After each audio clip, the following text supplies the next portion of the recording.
आप सभी का होम साइंस क्लासेस में स्वागत है। टीजीटी और पीजीटी की क्लासेस चल रही हैं जिसमें हमारा टीजीटी का पूरा सिलेबस कंप्लीट हो गया है। अब हमारा पीजीटी का सिलेबस चल रहा है, ठीक है, जिसमें बहुत सारे टॉपिक कवर करा दिया गया है।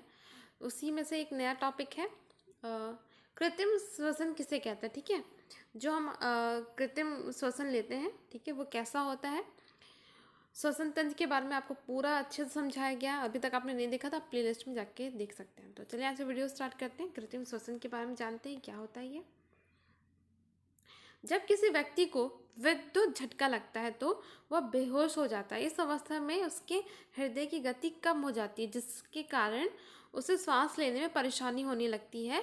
इसके लिए क्या होता है, इसके लिए मानव द्वारा निर्मित श्वास प्रक्रिया या का उपयोग किया जाता है, जिसे कृत्रिम श्वसन कहते हैं। ठीक है, अगर आप किसी कारण कोई दुर्घटना होता है या आप डूब रहे हैं या फिर आपको बिजली का झटका लग जाता है तो आप क्या करते हैं, उसमें श्वसन जो आप सांस लेते हैं वो नहीं ले पाते हैं। ठीक है, तो इसमें क्या किया जाता है, किसी व्यक्ति के द्वारा, ठीक है, वो उस व्यक्ति के द्वारा श्वास देने की प्रक्रिया ही कृत्रिम श्वसन कहलाता है।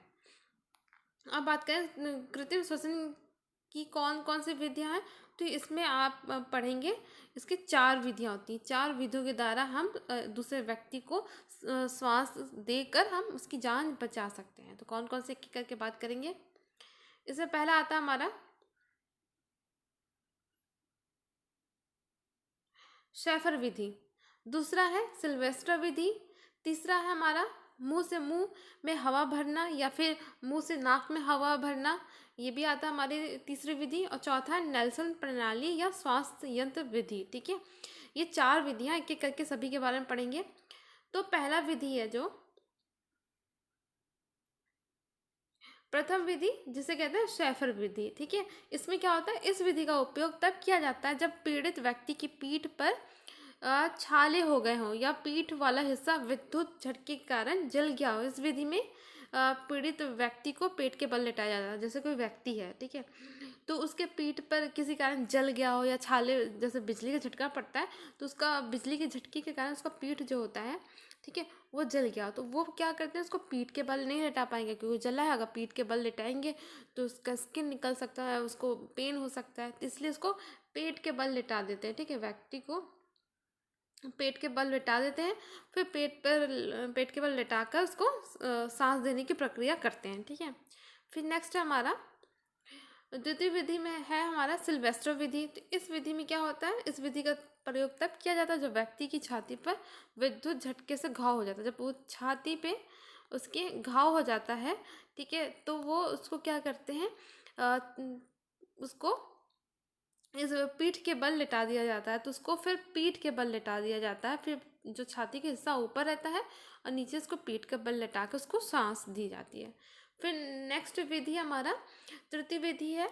तो इसमें हम मुंह से और मुंह से नाक में हवा दी जाती है, मुंह से मुंह में, माउथ टू माउथ, फिर माउथ टू उसको नाक में हवा दी जाती है। इस व्यक्ति को तुरंत राहत मिलती है। ठीक है, ये दोनों विधियों से बहुत ही तेज होती है क्योंकि आप मुंह से मुंह में हवा देते हैं तो ऑक्सीजन डायरेक्ट उसकी हवा मुंह के अंदर जाती है, या फिर मुंह से नाक में देते हैं तो डायरेक्ट जो हवा है वो उसके नाक के थ्रू जल्दी से पहुंच जाती है।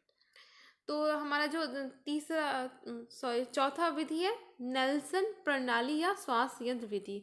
तो इस विधि में एक श्वास यंत्र का प्रयोग किया जाता है। इस विधि का प्रयोग तब किया जाता है जब व्यक्ति को सांस लेने में बहुत ज़्यादा परेशानी आती है। ठीक है, तो इसमें यंत्र के द्वारा सांस दी जाती है। जैसे कि आप एक पर देखे होंगे, जब व्यक्ति को आईसीयू में एडमिट किया जाता है तो उसको एक पाइप के थ्रू, ठीक है, उसके नाक पे मुंह पे एक नहीं मास्क लगा दिया जाता है जिसमें ऑक्सीजन जाता है, ऑक्सीजन सिलेंडर के थ्रू उसमें जाता है, वो व्यक्ति सांस लेता है। और फिर या फिर आप वेंटिलेटर में देखेंगे, व्यक्ति को वेंटिलेटर में रख दिया जाता है तो वहाँ पे व्यक्ति को डायरेक्ट नाक के माध्यम से पाइप डाल दी जाती है, पूरे आपके लंग्स तक जाती है और डायरेक्ट ऑक्सीजन आपका वायु अंदर जाता है जिससे वो व्यक्ति सांस लेता है। तो ये भी एक माध्यम है। ठीक है, तो आज का वीडियो इतनी है। अगर वीडियो पसंद आया तो प्लीज़ वीडियो को लाइक करें, शेयर करें, चैनल को सब्सक्राइब करें।